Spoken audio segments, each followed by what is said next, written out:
상표 등록을 반드시 받아야 됩니다. 다만 이제 우선 심사는 일반 심사와 다르게 내가 현재 사업을 진행 중이다 라는 근거가 있으셔야 됩니다.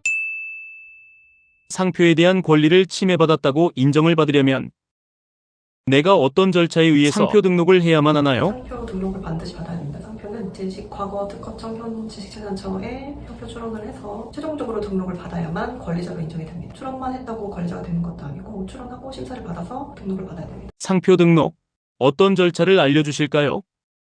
출원하기 전에 우선 내가 어떤 이름으로 상표를 받을지에 대한 고민을 하셔야 됩니다. 그래서 가능하다면 후보군은 두세 개 정도를 두고 변리사 혹은 변호사 상의를 해서 어떤 이름으로 하는 것이 가장 상표 등록의 확률이 높은지에 대한 논의를 하시는 것이 좋습니다. 그래서 그 중에 가장 등록 가능성이 높은 이름을 택해서 그 이름을 상표 출원을 하시는 거죠. 상표 출원을 했을 때 지금 상표 출원을 받을 수 있는 트랙이 크게 세 가지가 있는데 일반 심사 출원을 할 수 있고, 두 번째로는 우선 심사, 세 번째로 초고속 심사 출원을 할 수 있습니다. 근데 여기서 초고속 심사 출원은 이제 수출하는 기업의 경우에 이제 특혜를 줘서 한 2개월 내에 바로 결과 받아볼 수 있는 제도가 있는 거고, 대부분의 경우에는 일반 심사 아니면 우선 심사로 출원을 하실 수 있다 생각하시면 됩니다. 다만 이제 우선 심사는 일반 심사와 다르게 출원료가 더 비싸고요. 한 16만 원 정도 더 든다고 생각하시면 되고, 첫 번째로, 두 번째로 요건이 있어야 됩니다.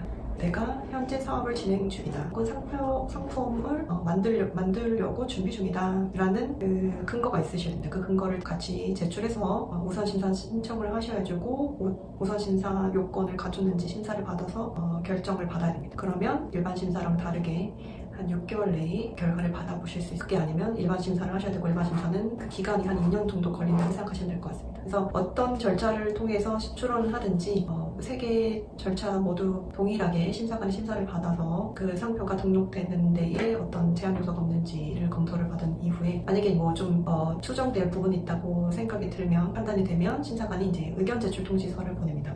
대리인들은 OA라고 하는데요. 그 OA를 보내서 이런 결함들이 있는데 이걸 수정할 수 있는지에 대한 의견을 들어보고, 만약에 그 통지서를 받고 심사관이 지적하는 사항들을 수정할 수 있으면 수정해서 답변서를 제출합니다. 그러면 그 답변서 내용을 토대로, 조정 내용을 토대로 심사관이 최종적인 결정을 합니다. 결정 내용대로 등록이 될 수도 있고 거절이 될 수도 있습니다. 대략적으로 설명드리면 이런 절차로 상표 출원이 상표가 이제 출원이 돼서 등록되는 그 절차를 겪게 된다라는 점을 알고 계시면 됩니다.